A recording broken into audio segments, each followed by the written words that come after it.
peace and love, all the above. And with no further wait, I am back. I am finally back. Today I want to speak on shamanism. All right. Now, this has been, shamanism that is, has been fundamental in my growth. Now, when I tell you, when I was awakening, going through the awakening process, shamanism would definitely be, I would consider shamanism the pivotal point in my growth, in my evolution. All right. I learned so much just from, the old ways that basically tied in to all of the newer stuff, like psychic abilities and stuff like that. All that is shamanism. Shamanism is the oldest form of religion. The oldest form is not really religion though, but the oldest form of spirituality there is.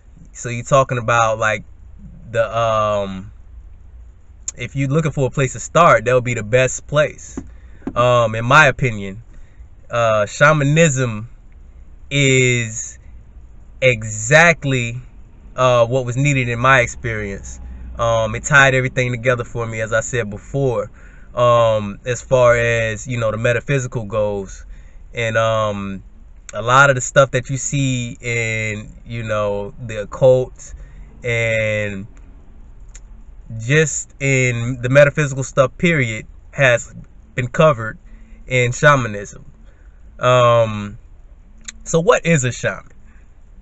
Okay. A shaman is a few things. A lot of things actually, but I'm just gonna hit up on the main things that shaman do. What was their role in the society back when shamanism was flourishing. It's coming back. It's on its way back, by the way, but it's not quite there yet, especially in the Western culture. So, but anyway, so what is a shaman? A shaman is a healer, first and foremost. Despite what some of you may think about a shaman is not a person that just goes around putting curses on people and stuff like that. No, that's not the case. A shaman is a healer. All right. A shaman is a person that knows the benefits of being balanced, and they know how to bring things back into their original state, into a working, a functioning state. So first and foremost, a shaman is a healer. All right. Second, shaman been called many things, and a lot of these things that they're called often start with spirit, like spirit walker, spirit warrior, so on and so forth, right? And that's for a reason, because these people are in tune with their divine spark or their spirit. Okay, and this makes them very powerful individuals. You can feel it seeping through their skin. Like, if you've been around one, you could, and the wisdom is just ridiculous. You know already that you can feel it. You can feel their true power. All right, I'm gonna leave it at that. A shaman's role back in the setting when they were acceptable, not saying they're not acceptable now, but in the culture I live in, it's definitely not widespread. But anyway, back when shamanism was widespread, their role was very simple. It was that of, I would even say their role would even be on par or on the same level as like the chief of the tribes and stuff like that. And just because their importance, was just that great. If anyone had an issue in the village, they would go to the shaman. They would go to the shaman and they would say, hey, this is going on. I'm ill. This person is ill. What do I do? First and foremost, a shaman would diagnose the person, and they would know what the underlying the cause of the illness. They would already know what it is. Sometimes intuitively, using their intuition. Sometimes they just know from experience. But they would know that to treat illness, you have to treat the energetic body as well. As a matter of fact, you have to treat the energetic body first, because if you treat the physical body, the illness may come back because the cause has not been taken care of. So first and foremost, a shaman would diagnose, his or her tribal member and say, hey, you need to take care of this. Or they would go on journeys to retrieve this person's power, or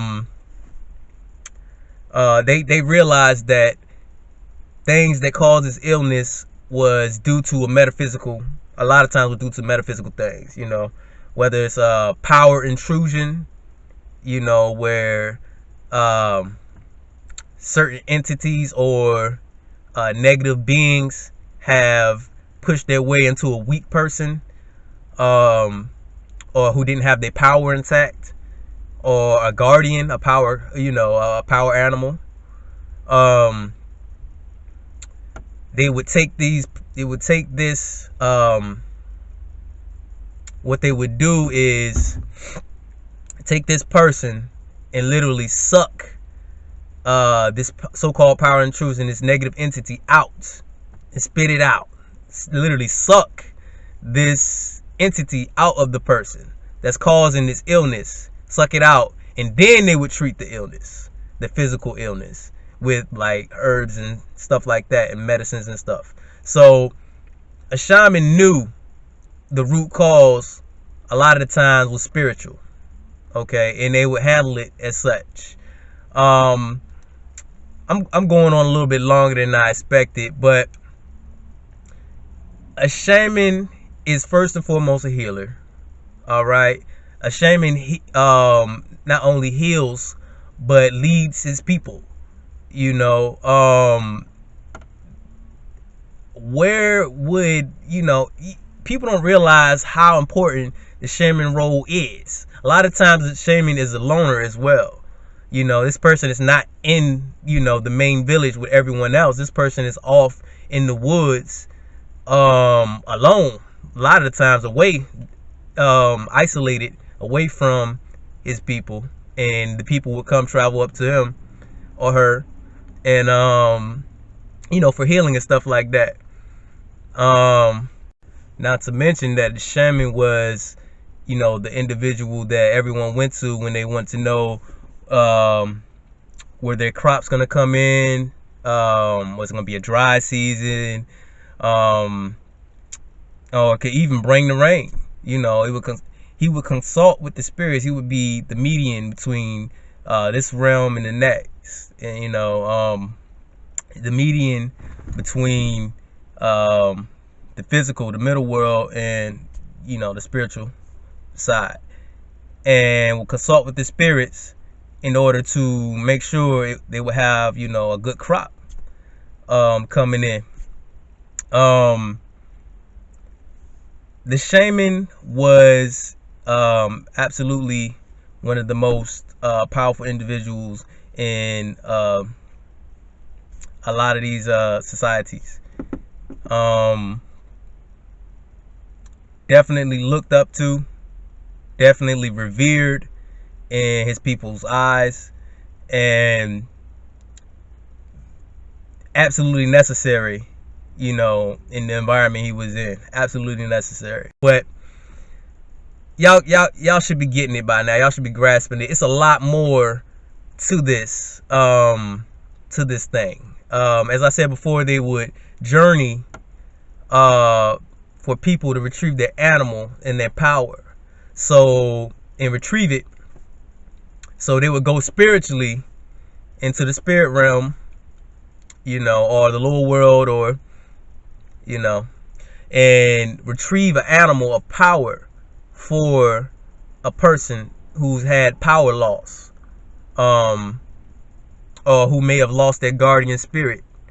So they would retrieve their power, bring it back to the person, put it into their body, so that person could push out any illness or any weakness of spirit that they may have had that caused the illness in the first place. I can go on and on the power of a shaman, and I will definitely go in depth on this at a later time. But for right now, I'm gonna call it, and I appreciate y'all watching my video. If you haven't already, push the purple panther, like, subscribe, comment. I would love to hear from you, and I'm out. I'll catch y'all on the next one.